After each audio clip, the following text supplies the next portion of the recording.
Hello. कैसे हैं बच्चे? आई होप सभी बहुत अच्छे होंगे। चलिए, आपके अपने यूट्यूब चैनल पर आप सभी का स्वागत है। चलिए, हम आज एक प्रश्नोत्तरी द्वितीय प्रश्नोत्तरी शुरू करने जा रहे हैं। इससे पहले हमने देखा था कि किस तरीके से हमें ऑब्जेक्टिव क्वेश्चंस को अटेम्प्ट करना है, इसके बारे में हमने जानकारी प्राप्त की थी माय डियर बच्चों। तो आज हम कुछ एक नेक्स्ट क्वेश्चंस को लेके आए हैं और ये क्वेश्चंस हमारे पास हैं ऑब्जेक्टिव क्वेश्चन, जिनको किस तरीके से अटेम्प्ट करना है और कैसे हम किसका सटीक जवाब दे के, यानी कि उसका जो ऑप्शन है उनमें से उसके राइट ऑप्शन को कैसे चुन सकते हैं। चलिए बच्चों, आज का हम लेते हैं बिना टाइम गवाए पहला क्वेश्चन लेते हैं। और ये पहला क्वेश्चन स्क्रीन पे आपके सामने, आवेशी समतल चालक के नज़दीक विद्युत क्षेत्र होता है। तो माय डियर बच्चा देखो, होता क्या है हमारे पास में, ये एक समतल चालक पट्टिका है। ये समतल चालक, इसका जो पृष्ठीय आवेश घनत्व होता है, ये मान लो कैसा है, पॉजिटिव चार्ज की पट्टिका। इस पॉजिटिव चार्ज की पट्टिका, इसका पृष्ठ आवेश घनत्व होता है सिग्मा।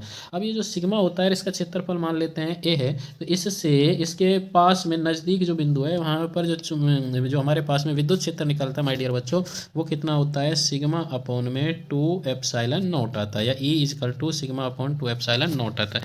तो देखिए प्यारे बच्चों, यहाँ पर हमारे पास एक चालक पट्टिका के कारण सिग्मा अपॉन 2 एप्सिलॉन नॉट। तो बताइए हमारे पास में यहाँ राइट ऑप्शन किस में है, ये सिग्मा अपॉन 2 एप्सिलॉन नॉट। जो राइट ऑप्शन हमारे पास है माय डियर बच्चों, ये ऑप्शन है हमारे पास में, यानी कि B option is the correct option. English में देखिए, electric field near a charge plane conductor, plane conductor के नियर कितना होता है, सिग्मा अपॉन 2 एप्सिलॉन।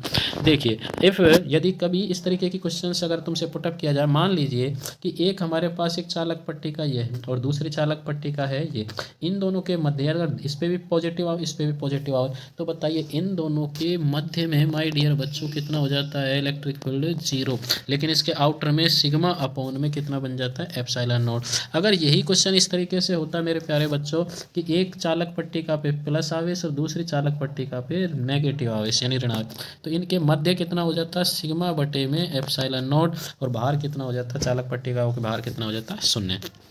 चलिए, आई होप आपको समझ आ गया होगा। चलिए हम नेक्स्ट क्वेश्चन की ओर देखते हैं। नेक्स्ट क्वेश्चन आपके सामने, विद्युत क्षेत्र E और विद्युत विभव V के बीच निम्नलिखित में से कौन सा संबंध है। देखो ये हमने पहले भी बताया था, डिटेल क्लास में कराया था। और यहाँ पर हमारे पास E व V के मध्य जो संबंध होता है उसे विभव प्रवणता से रिप्रेजेंट किया जाता है। और यहाँ पर हमारे पास E होता है, वो क्या होता है, माइनस ऑफ dV अपॉन में dr। तो देखो माय डियर बच्चों, कोई भी हमारे पास में प्रवणता होती है, चाहे तो प्रेशर ग्रेडियंट यानी कि दाब प्रवणता, ताप प्रवणता, दाब प्रवणता या वेग प्रवणता, या फिर यहाँ पर है वोल्ट वाला यानी कि विभव प्रवणता, तो ये सारे के सारे रेस्पेक्ट किसके रेस्पेक्ट में होते हैं, दूरी के रेस्पेक्ट में होते हैं। और जब दूरी के रेस्पेक्ट में होते हैं तो ये क्या बनाते हैं, स्लोप बनाते हैं। तो ये किसका स्लोप है, ई का। तो ये संबंध देखिए हमारे पास में विद्युत क्षेत्र ई और वी के बीच में संबंध जो होता है, ई बराबर माइनस का D V upon D R. तो यहाँ पर देखिए क्या राइट ऑप्शन क्या होने वाला है, देखो पहला ऑप्शन है माइनस का D V upon D R, तो हमारा पहला ही ऑप्शन क्या हो गया, यहाँ से राइट हो गया।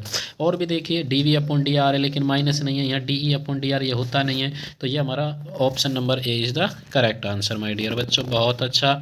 चलिए थर्ड वाला क्वेश्चन बहुत शानदार क्वेश्चन है, और ये कितना शानदार क्वेश्चन है इसका देखिए वैल्यू, हम इसका भी पोस्टमार्टम करते हैं। 9 किलोमीटर त्रिज्या वाले गोलीय चालक की विद्युतीय धारिता होगी। देखो प्यारे बच्चों, एक गोलीय चालक जो होता है, ये हमारे पास एक गोलीय चालक है। मान लो इसकी त्रिज्या कितनी है, इसकी जो त्रिज्या है मेरे प्यारे बच्चों, इसकी त्रिज्या है आर। अगर इसकी त्रिज्या आर है तो इसकी जो धारण करने के, आवेश को धारण करने की जो क्षमता होती है उसे क्या कहा जाता है, धारिता। और उसका जो फॉर्मूला होता है C इजकल टू मेरे प्यारे बच्चों होता है 4 पाई एप्सिलॉन नॉट आर। लेकिन हमें पता है 1/4 पाई एप्सिलॉन नॉट होता है, इसका मान होता है 9 इंटू में 10 की पावर 9। लेकिन यहाँ पर ऊपर की तरफ है तो इसके नीचे में बटे में 1 लगा दो, और आर का मान कितना दे रखा है, 9 किलोमीटर। तो चलो देखो इसको एक बार हम सोल्व करते हैं। तो C इजकल टू इसका वैल्यू 4 पाई एप्सिलॉन नॉट का वैल्यू नीचे की तरफ लिखेंगे 9 into 10 raise to the power 9, और ऊपर की तरफ 9 किलोमीटर है तो 9 इंटू में किलोमीटर का मतलब 1000। तो देखो एक 9 से 9 गया, ये हमारे पास कितना है, 9 into 10 raise to the power 9 है, ऊपर कितना 1000। बताइए 3 जीरो से 3 जीरो तो पावर कितनी बचेगी, 6। और जब ये नीचे से पावर ऊपर जाती है मेरे प्यारे लाडलो, माइनस का 6 बच जाता है किसमें, फैरड में। अब बताओ, तुम्हें पता होना चाहिए कि एक जो माइक्रो फैरड है उसका मान कितना होता है, 10 10⁻⁻6 फैरड होता है, यानी कि 10⁻⁻6 का मतलब होता है -6, वो सॉरी 1 फैरड। तो 1 माइक्रो फैरड इजकल टू 10⁻⁻6। तो यहाँ पर हमारे पास में क्या आना चाहिए आंसर, 1 माइक्रो फैरड। तो देखिए 1 माइक्रो फैरड है क्या ऑप्शन, हाँ वेरी गुड, बहुत अच्छे। माइक्रो फैरड में कौन सा आंसर आ रहा है हमारे पास में, 1 micro farad is the correct answer. बहुत अच्छे बच्चे।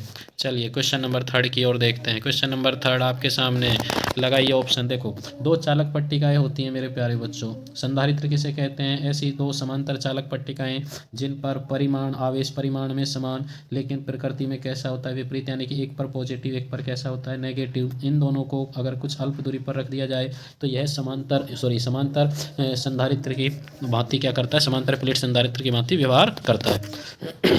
तो यहाँ पर जो इसकी धारिता, इस संधारित्र की जो धारिता का सूत्र आता है वो कितना आता है, अगर हम निर्वात में हैं या मध्य निर्वात है तो धारिता का जो सूत्र आता है माय डियर बच्चों, एप्सिलॉन नॉट ए अपॉन में डी।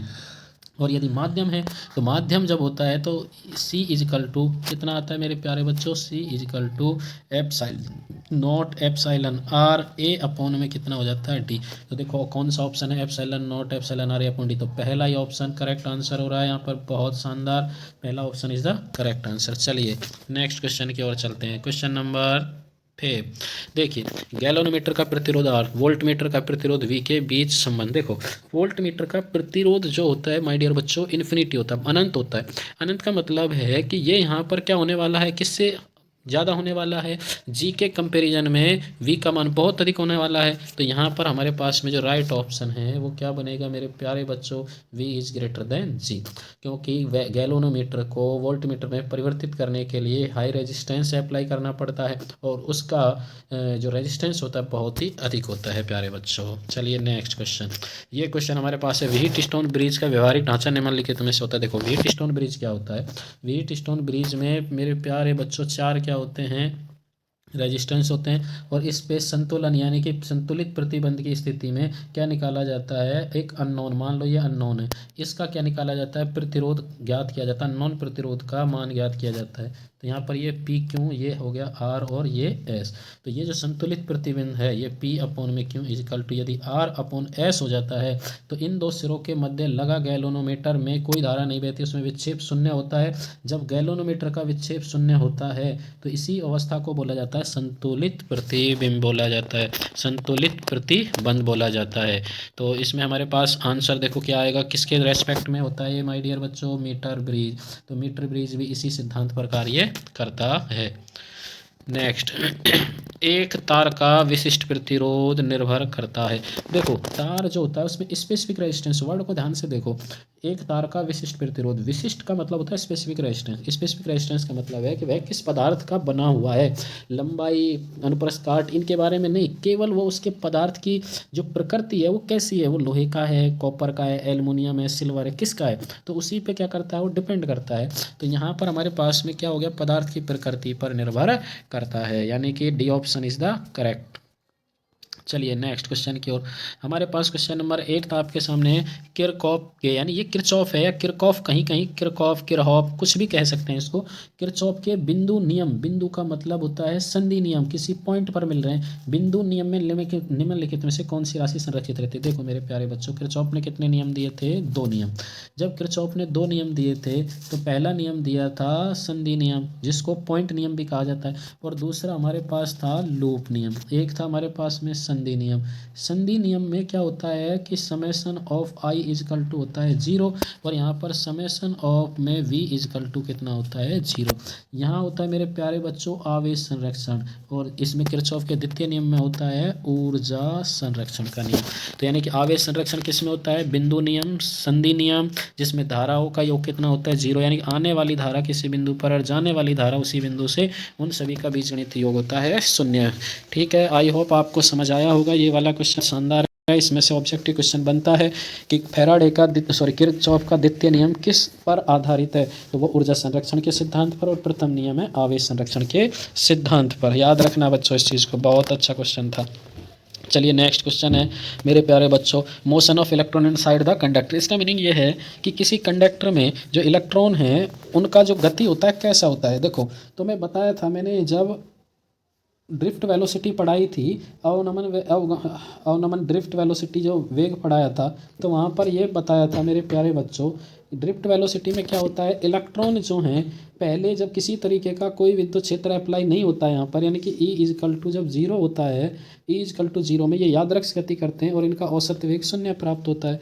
लेकिन यदि हम कैसे किसी भी कंडक्टर, ये हमारे पास है कंडक्टर को जब किसी बाह्य स्रोत से अप्लाई कर देते हैं तो यहाँ पर अब विद्युत क्षेत्र बनेगा, ये मान लो प्लस, और यहाँ क्या बन गया माइनस। विद्युत क्षेत्र के कारण जो इलेक्ट्रॉन ऐसे गति कर रहा था, अब वो इलेक्ट्रॉन गति करते हुए किसकी ओर, इलेक्ट्रॉन पे होता है ऋणात्मक चार्ज, वो कैस की ओर आज आने लगेगा, धनावेश की ओर। इसी तरीके से ये इलेक्ट्रॉन भी धनावेश की ओर, सारे इलेक्ट्रॉन इस तरीके से क्या करने लगेंगे, एक ही निश्चित दिशा में गति। इस गति को क्या कहा जाता है, ड्रिफ्ट वेलोसिटी कहा जाता है, अवनमन वेग कहा जाता है।